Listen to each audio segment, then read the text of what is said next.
नमस्कार दोस्तों, आज हमारा ज्योग्राफी का टॉपिक है इर्थक्वेक,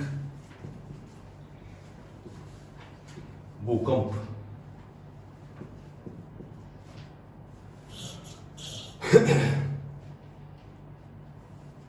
ऐसे देखो, पृथ्वी का कंपन या हिलना, पृथ्वी का कंपन या हिलना भूकंप कहलाता है।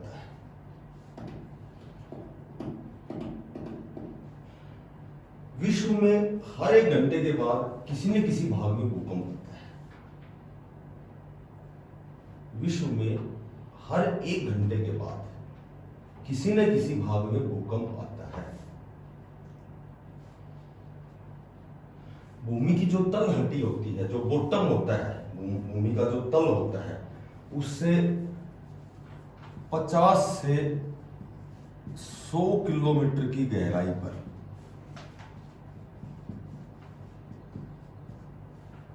जो पृथ्वी का भूतल है, वहां से 50 से 100 किलोमीटर की गहराई तक ये आता है। भूकंप का अध्ययन करने वाला जो विज्ञान होता है, इसको सिस्मोलॉजी कहते हैं।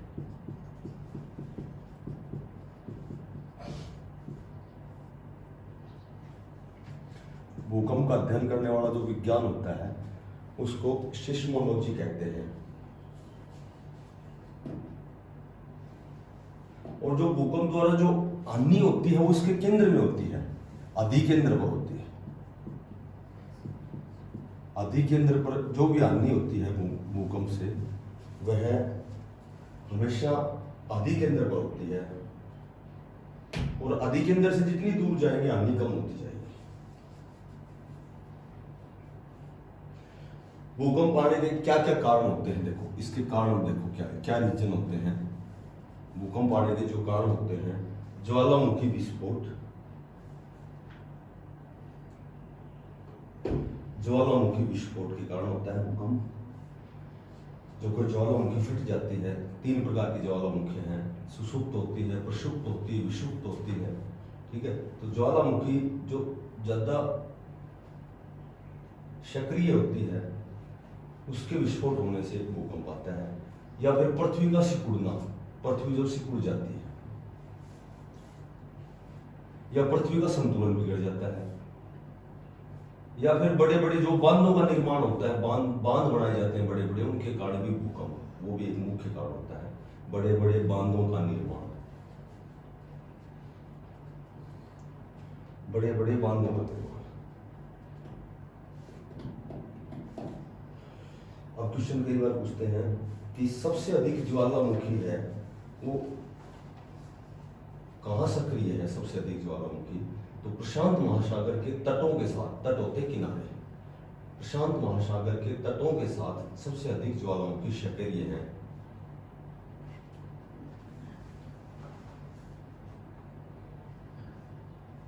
इसे अग्नि वलय कहते हैं, इसे अग्नि वलय कहते हैं।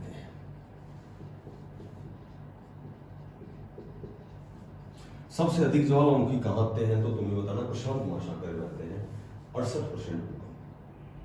सबसे अधिक भूकंप कहां आते हैं, तो प्रशांत महासागर में आते हैं।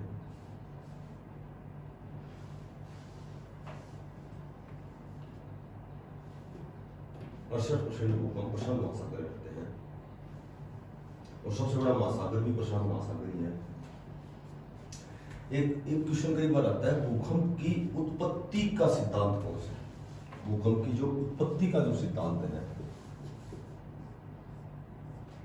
ब्रह्मांड की उत्पत्ति बिग बैंग थ्योरी है, बिग बैंग थ्योरी है। ठीक है, और ब्रह्मांड की जो उत्पत्ति है, उसका प्रमुख सिद्धांत है प्लेट टेक्टोनिक सिद्धांत। प्लेट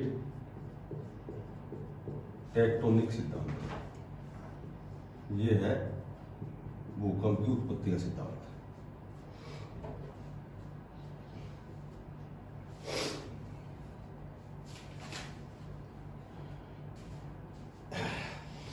भूकंप मापने का यंत्र लिखो, सिस्मोग्राफ।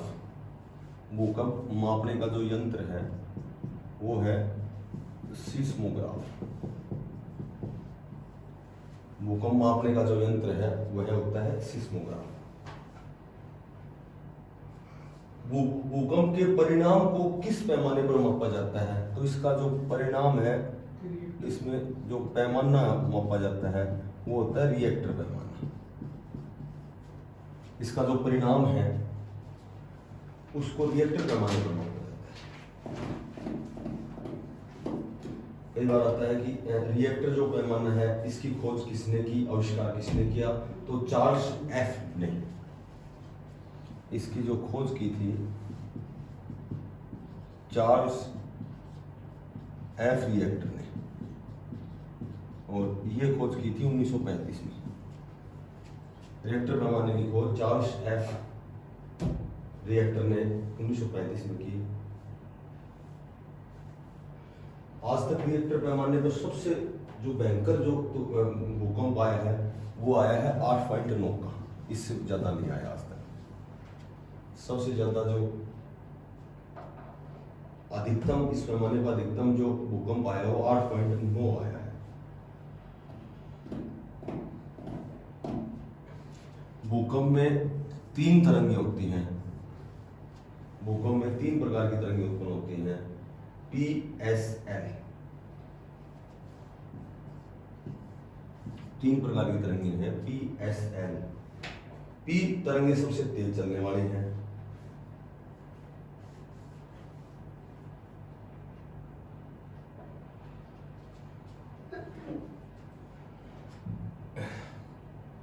एक जो सबसे इम्पोर्टेंट है कि भाई भूकंप की भविष्यवाणी किससे की जाती है? भाई भूकंप आने वाला है फिलहाल, तो केवल पशुओं के आचरण से पता लग जाता है कि भूकंप आने वाला है। पशु जो होते हैं उनका आचरण चेंज हो जाता है, कुत्ते भौंकने लगते हैं, पशु जो भैंस गाय हैं उनकी हरकत चेंज हो जाती है, आचरण चेंज हो जाता है उनका।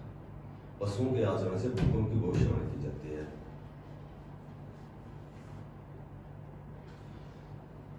भूकंप से पैदा होने वाली जो समुद्री तरंगें हैं उनको सुनामी कहते हैं। समुद्री जो तरंगें होती हैं, और सुनामी को टी सुनामी से रिप्रेजेंट करते हैं। टी सुनामी, टी से रिप्रेजेंट करते हैं। समुद्री तरंगों को सुनामी कहते हैं। सुनामी शब्द जापानी भाषा का शब्द है।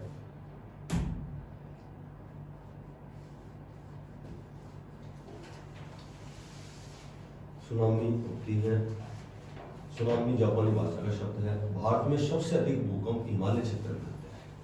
भारत में सबसे अधिक जो भूकंप आते हैं वो हिमालय क्षेत्र में।